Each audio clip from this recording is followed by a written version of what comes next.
Love our Wednesdays. You know why? We get to talk to the big man, Q92 Radio Sports. Here's the walk-up music. Let's welcome in Antonio Hall to the Sam Bourquin Show, AM 1310 WDPN. Antonio! How are you, buddy? We're jamming today. I've been waiting to hear that theme music.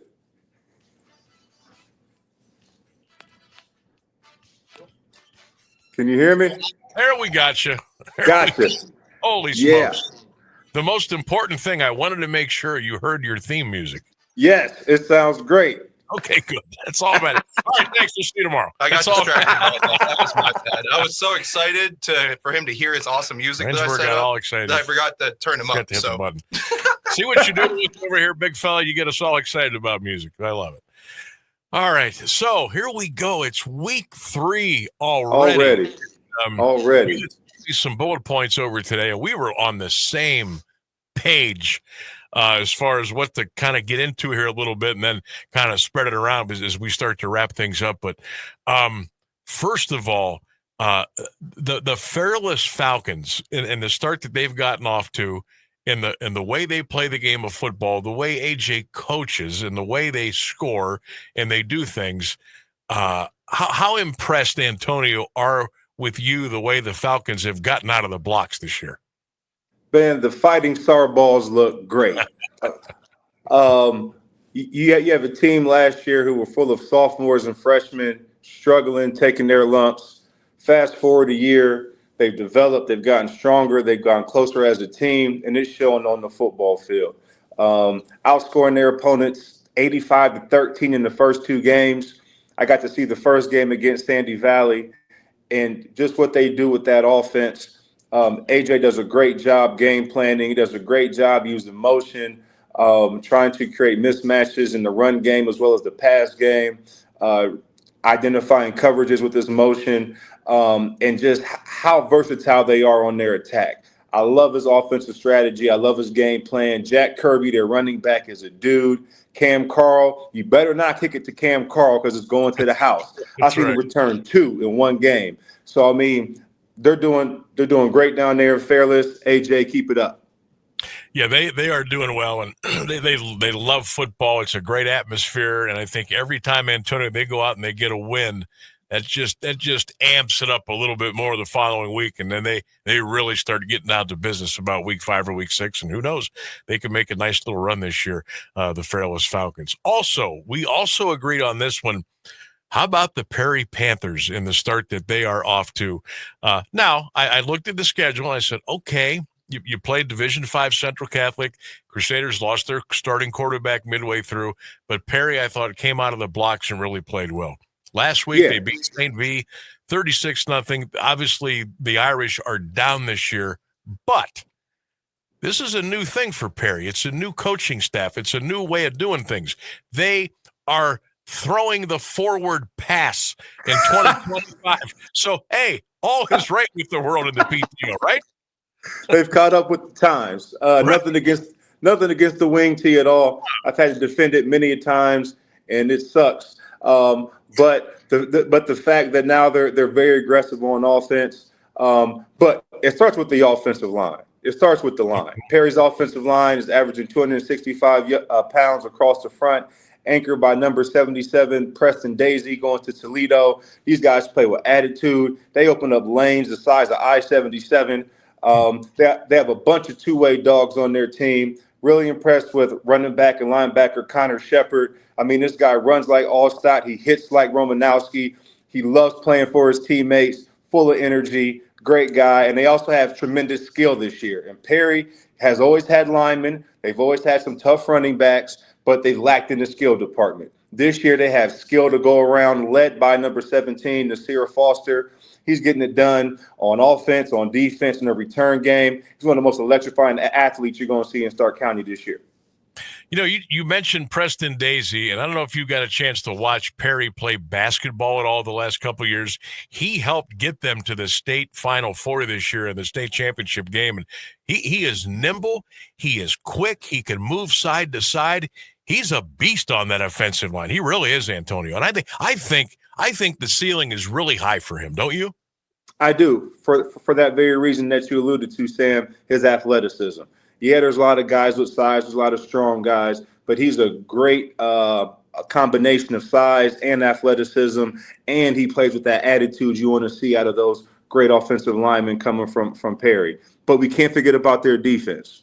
Their defense is playing lights out. Coach Leno being a defensive guy, a guy who I've had to play against several times when he was at Massillon, does a great job with that 3-4 scheme, with his Okie front, with his fire zones. Coach Leno does a great job. They have 5 turnovers in 2 games, so you can't forget about the defense.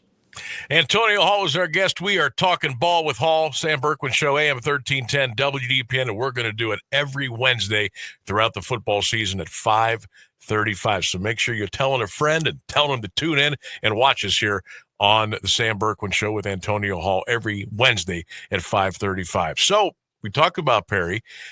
It's back on the road now. They're going to be going over to Mollenkopf, and you know that's a hornet's nest over there. I don't care what kind place of to play. Yeah, so Warren Harding is waiting.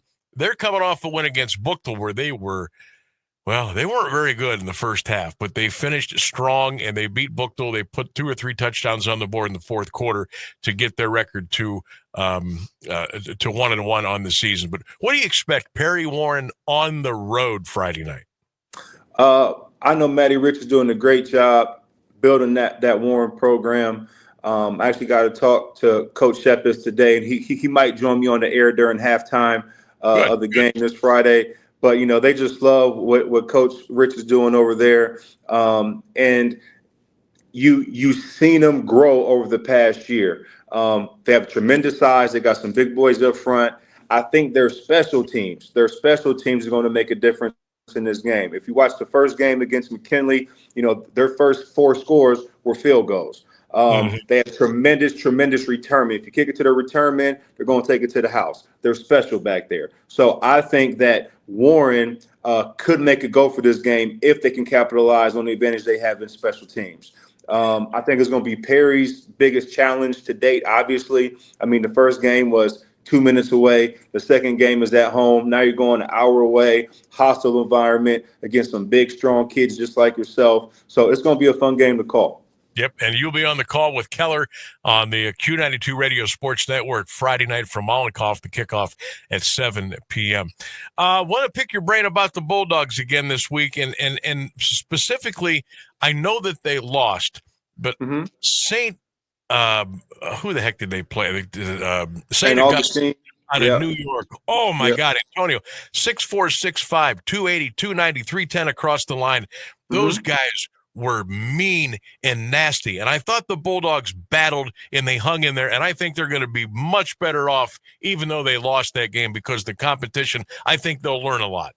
I think so, too. That team reminded me a lot of the Cass Tech team we played last year from Detroit. I mean, those guys have 14 Division I.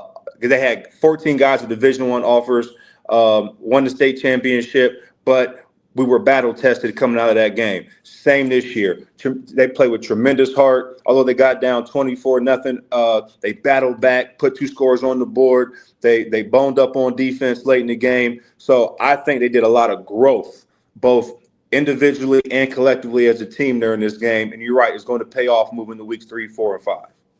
Antonio Hall is our guest, Q92 Sports, talking ball with Hall here on the Sam Bourquin Show, 1310 WDPN. Big man, there was a lot of blowouts in our area last week, and I think 3, maybe 4 went running clock. Jackson had a difficult night at Fitch. I think they might be down to their 3rd-string quarterback now. As a coach, how do you handle that with your staff and your kids, knowing that maybe your 1 and 2 signal caller not going to be able to go? You're only into week 3, and there's some adversity. What would you tell your team? This game, just like life, thrives on adversity. Nothing's ever going to go your way. Nothing's ever going to be ideal. When you wake up in the morning, everything is not going to go your way. So what you have, the resolve you have as a young man, as a young woman, as a coach, that's going to be tested. And when you have a game like that, when things don't go your way, you get blown out, you lose your 2nd quarterback in 2 weeks, I know Coach Rohr is getting that locker room ready to play this game. I know they've had a tremendous week of practice because I know how Coach Rohr is built. I know the game plan is going to be solid. But as a coach, you challenge your guys to respond to what happened last week. It was tough. It was a big road trip, and I know that Jackson had come off with a couple of pretty good wins. They won without their starter week 2, and I thought, okay, maybe we're onto something here. But they ran into a buzzsaw at Fitch, and again, that's a completely different place to play over there. And You ain't lying. Glen Oak and Maslin, Antonio, that one went kind of way we thought that it would. 44-3 at halftime, and that's pretty much how it ended. Let me pick your brain on Coach Moore now as he gets his guys ready for, I think a lot of their games now are going to be against teams from outside the state of Ohio. Yeah. And then Scott Garcia's bunch, they've had a rough couple of weeks. They were hoping to be a little bit better. Give me a couple of nuggets on each side of the fence there, if you could. Yeah, I mean, Maslin's program definitely is one of the most upper echelon in the state, if not the country. The way that the whole community is bought into the program, the whole community supports the program, the way that football is focused and emphasized over there is pretty much second to none. And Coach Moore does a great job of not only coaching players, but coaching coaches. So their program continues to thrive. Glen Oak, they lost some seniors last year, especially at the skill position. So they're trying to replace some guys in the backfield and one or two up front. They have a new offensive coordinator, so the new scheme is ironing itself out. And people don't realize when you do have a new offensive scheme, offensive philosophy, it takes a while to develop. Offenses progress a lot slower than defenses do because there's more to it. Defenses are always ahead of the game as the season starts because defense, as long as you have your gap, as long as you don't give up contain, as long as you run to the football, generally everything is okay. Offense, a lot more moving parts, a lot more terminology, a lot more game planning and really trying to focus and isolate where you want to attack the defense. So, I expected them to struggle a little bit out the gate, but I anticipate them picking up moving into this week in the Federal League play. Antonio Hall is our guest. We're talking ball with Hall. We do it every Wednesday, 5:35 here on the Sam Bourquin Show, 1310 WDPN. All right, I want to get to, we're going to talk about a couple of local kids that are going to be on the NFL gridiron coming up this weekend. And we speak of Dominic Robinson and Harold Fannin Jr. And I didn't mention this to you during our little texting today, and I apologize, but if you're not comfortable with it, completely understand. I know you know the situation that's going on over in Youngstown, Ursuline, the big news that was dropped yesterday. Just your thoughts on that, if it's inside the program, if you're looking at it from outside the program. Again, we don't know all the information, but how do you navigate through that? Yeah, unfortunately, I've been through a very public situation like that, and still having to maintain a level of focus within to try to accomplish what your team set out to do. So whatever happened or didn't happen, just it's an extremely unfortunate situation for the families, for the school, for the team. It's just so unfortunate. And really, as a football team, you're trying to block all that out for a couple hours a day and just focus on something positive. Focus on something that's going to unite you. Focus on something that's bigger than yourself. But it's extremely hard when you have all that going on around you. And I just pray for everyone involved, and pray that whatever happens, the resolution gets done in a relatively timely and painless fashion, because a whole community is affected when something like that happens. Yeah, no doubt. Couldn't have said it better myself. Antonio Hall is our guest. All right, let's get to something that's really cool and really fun. And we can all put our chest a little bit out here and talking about football, the 330 in Stark County, and now the National Football League. How neat is it for Dominic Robinson, Harold Fannin Jr., to be on the gridiron, to get out there in the National Football League opening weekend, representing us here in the Stark County area. Everybody's got to be proud. Everybody should have a big smile on their face. They should. They should, because those two young men are carrying on a very, very, very long lineage and tradition of Stark County football players and coaches performing at the highest level.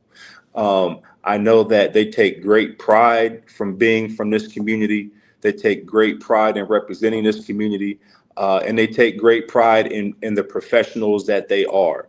And just knowing the work that they put into, the sacrifices they've made to get to that point, I'm just so proud of them. I wish them both nothing but healthiness and happiness and dominance through this season. You know, Dom, it's a big year for him. It's the last year on his contract. So, you know, it's a big year for him, and just keeping fingers crossed he stays healthy and does what he does, because he's one of the most dynamic people that you ever want to meet.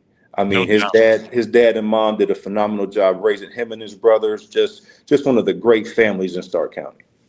And I think also, Antonio, we can always, you can, what is it, the old, you can get there from here, right? Doesn't get matter there from here. That's right. So Coach McD used to say all the time, yeah, you can get there from here. And you're like, get where? Anywhere. Anywhere you want, because the foundation is laid right here. And so, Sam, that brings me to my quiz that I have for you. I was going to almost try to avoid this quiz, but here we go. No, sir. All right. Out of all, and there's a long list. Out of all the players or coaches that came from Stark County and played or coached for the Cleveland Browns, can you name 5 of them? Ooh. Does the preseason count? I think we have to get at least one snap of official football. Okay, because Archie Herring from Perry was the guy that came to mind right away, but I don't know if Arch got on the field on Sundays. Fair enough. See, I'm already trying to cheat. Here we go. All right, from the Cleveland Browns. All right, coaches or players, and this is from just Stark County, right? Just Stark County. I'll give you a layup. Paul Brown. That's Paul one. Obviously from Massillon, yeah. You got 4 more. I got 4 more. Stark County. Okay, well, Josh, right, coach? I don't think Josh coached for the Browns. Oh, you're talking. I thought it was just the NFL. I'm sorry. No, Cleveland Browns. Okay. Yeah. Okay, Cleveland Browns. All right, so we got Paul Brown in there. I'm gonna go with Stark County. Oh, why am I having? I feel like the lights are really bright. I feel like I'm on a TV show, and I'm just choking. I'm literally and I thought this was going to be easy. I'm spitting the bit right now in live radio. I need a couple of clues. Okay, we'll go with current Cleveland Brown, Harold Fannin. Okay, right. I got one. Marion Motley. Yes, Marion Motley. Good job. One of my favorites. We need 2 more. All right, so we got Harold Fannin Jr., we got Marion, we got Paul Brown. We need 2 more. Think Glen Oak in Ohio State. Glen Oak in Ohio State. Glen Oak in Ohio State. Played for coach of the Browns. Glen Oak in Ohio State. Current offensive coordinator for the Ohio State Buckeyes. Oh, Brian Hartline. Brian Hartline. There you go. He played a season or 2. Then think of Alliance, Ohio, Hall of Famer. Lenny? Yep. All right. Lenny Dawson. Len Dawson. In other words coming out, you got Nick Roman, Tom Gooseby, Ernie Fonts, Ray Ellis, Jamal Davis, and Jeff Logan. All those guys played for the Browns. And Ray what predominantly with the Eagles, right? And then late his career. Okay. Yep. Man, that was a good quiz. I failed. I failed. I'm going to have to go sit in the corner now. Thanks a lot. I appreciate it. It's fine. I failed a majority of my quizzes in college, so it's no big deal. Antonio Hall, our guest here on the Sam Bourquin Show. I appreciate you, brother. Thank you so much. I look forward to this every Wednesday at 5:35, and have a great call, a safe trip over to Warren, and we'll do it 7 days from now, okay? Looking forward to it, brother. You got it. There he goes. Antonio Hall joining us here on the Sam Bourquin Show, AM 1310 WDPN.